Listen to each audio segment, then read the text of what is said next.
So I am Sandra Agustín. I am part of the ensemble and the movement director slash choreographer. Hi, I'm Sayli Khadilkar and I'm part of the ensemble. Hi everyone, my name is Sudarsna and I'm an ensemble member in The Mind Has 100,000 Gates. For our piece, The Mind Has 100,000 Gates. The show called The Mind Has 100,000 Gates At Pangea World Theatre. My favorite part so far has definitely been getting to explore the poetry of Kabir. There's so many beautiful layers, metaphorical, intersectionally, that are coming together with movement and this beautiful poetry by Kabir. So I had not too much familiarity with it when I first started the production, but the words, and of course this is like a function of poetry, but the words are so rich, and every time we come into rehearsal I feel like I get something new out of the script, which is just like a very fun experience. From day one to today, when we're more than halfway through the rehearsal process, my interpretation of the poem honestly has shifted daily, so I think that's really nice. And the incredible music by Pooja and Pavan and Stephen, a new musician to me. It's a great convergence and a really timely piece for these times in this place. So I will say there are quite a few favorite parts of this production, but if I have to pick one, I will say the ensemble building process. It's a very genuine and very beautiful process. We start our rehearsals with all of us sitting in a circle with a light in the center, and we take deep breaths and exhale the outside world, and we zone in and just get into the ensemble work, and we begin our journey. We get to share our stories, our thoughts, our opinions, and this really helps us to create a very safe, authentic and healing space.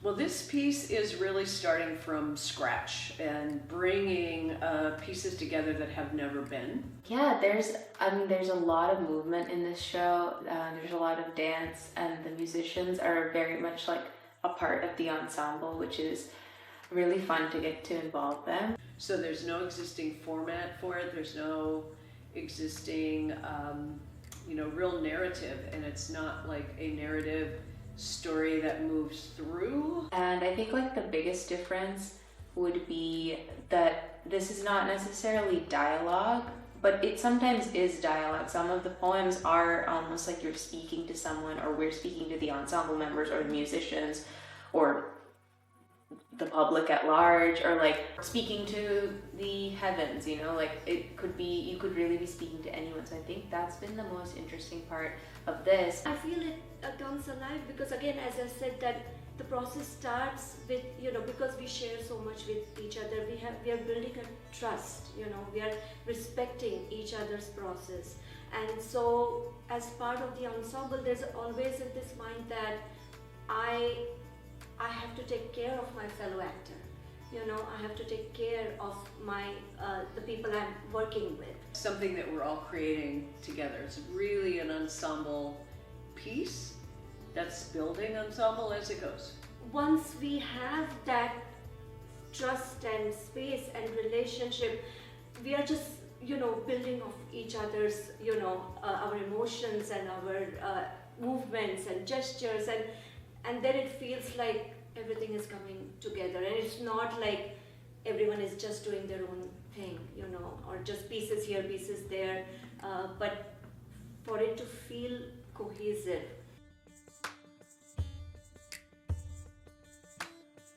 So I think like a lesson as being like, on day one, if you come in with this like very preconceived, like I have been hired to do, like I am a dancer, and you come in with your ego, right? But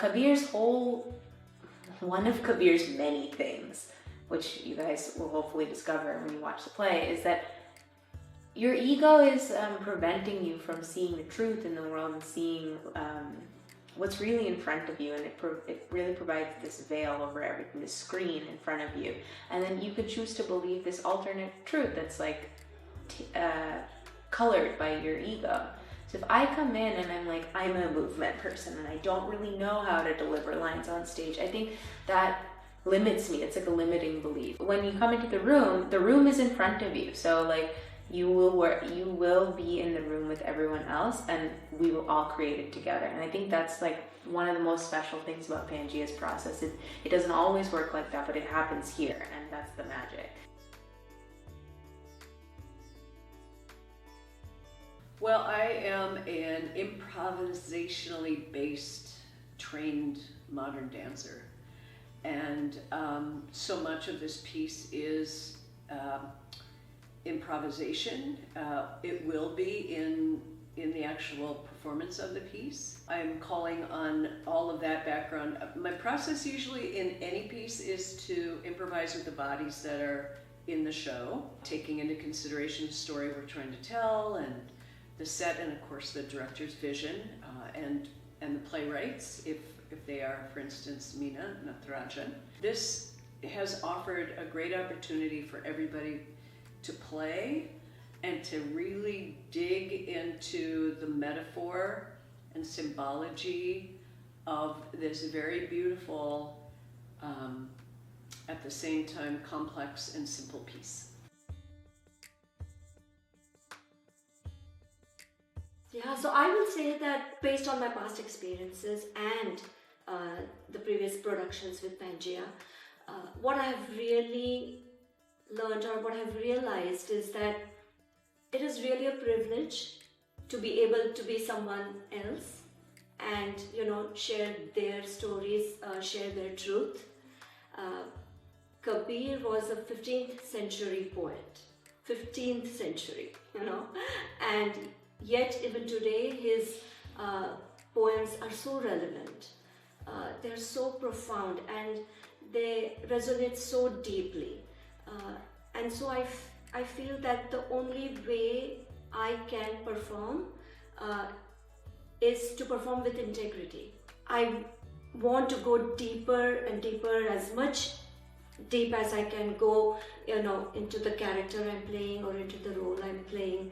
And then at the same time also be very aware of the intent, behind every line, every word, every action, every movement, every gesture.